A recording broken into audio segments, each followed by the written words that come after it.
وبه قال حدثنا عبد الله بن مسلمة قال حدثنا عبد الله يعني بن عمر بن غانم عن عبد الرحمن بن زياد أنه سمع زياد بن النعيم الحضرمي أنه سمع زياد بن الحارث الصدائي قال: أتيت رسول الله صلى الله عليه وسلم فبايعته، وذكر حديثا طويلا فأتاه رجل فقال: أعطني من الصدقة.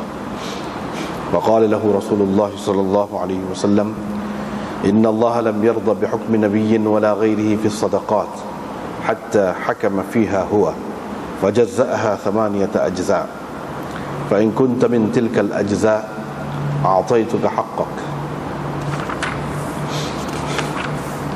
وبه قال حدثنا عثمان بن أبي شيبة وزهير بن حرب قال حدثنا جرير عن الأعمش عن أبي صالح عن أبي هريرة قال: قال رسول الله صلى الله عليه وسلم: ليس المسكين الذي ترده التمرة والتمرتان والأكلة والأكلتان، ولكن المسكين الذي لا يسأل الناس شيئا ولا يفطنون به فيعطونه.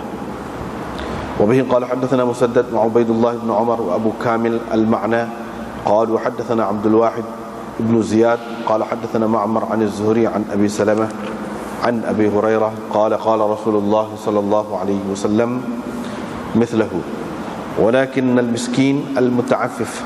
زاد مسدد في حديثه: ليس له ما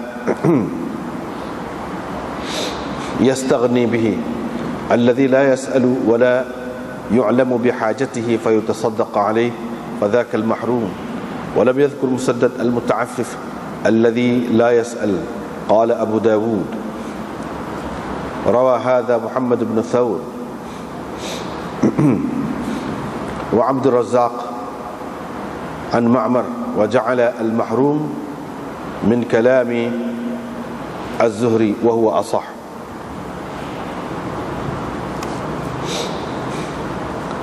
وبه قال حدثنا مسدد قال حدثنا عيسى بن يونس قال حدثنا هشام بن عروة عن أبيه عن عبيد الله بن عدي بن الخيار قال: أخبرني رجلان أنهما أتيا النبي صلى الله عليه وسلم في حجة الوداع وهو يقسم الصدقة، فسألاه منها فرفع فينا البصر وخفضه فرآنا جلدين، فقال: إن شئتما أعطيتكما، ولا حظ فيها لغني ولا لقوي مكتسب. وبه قال حدثنا عباد بن موسى الأنباري الختلي قال حدثنا إبراهيم يعني ابن سعد قال: أخبرني أبي عن ريحانة ابن يزيد عن عبد الله بن عمرو عن النبي صلى الله عليه وسلم قال: لا تحل الصدقة لغني ولا لذي مرة سوي. قال أبو داود: ورواه سفيان عن سعد بن إبراهيم كما قال إبراهيم، ورواه شعبة عن سعد قال: لذي مرة قوي. والأحاديث الأخرى عن النبي صلى الله عليه وسلم بعضها لذي مرة قوي وبعضها لذي مرة سوي. وقال عطاء بن زهير: إنه لقي عبد الله بن عمرو وقال: إن الصدقة لا تحل لقوي ولا لذي مرة سوي.